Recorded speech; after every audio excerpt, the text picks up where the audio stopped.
Gida honetan, zure ni.eus posta elektronikoa Thunderbird programan konfiguratu ahal izateko egin behar duzuna azalduko dizugu. Adibidea, abildua ni.eus posta kontua erabiliko dugu adibide gisa, zuk horren ordez, zure benetako posta helbidea erabili behar duzu.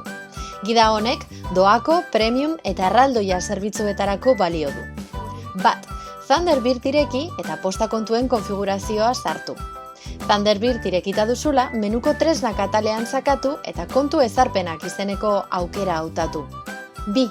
Ireki den leihoan kontuaren ekintzak ataleko gehitu posta kontua aukera hautatu.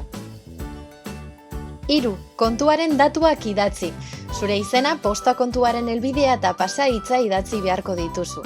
Zure izena eremuaren bitartez, zure mezuen hartzaileek irakurriko duten izena zehaztuko duzu.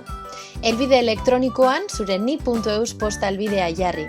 Adibide honetan, adibidea abildua ni.eus jarriko dugu. Pasahitza eremuan, kontua sortzean jarri diozun pasahitza jarri. Ondoren, jarraitu botoia sakatu.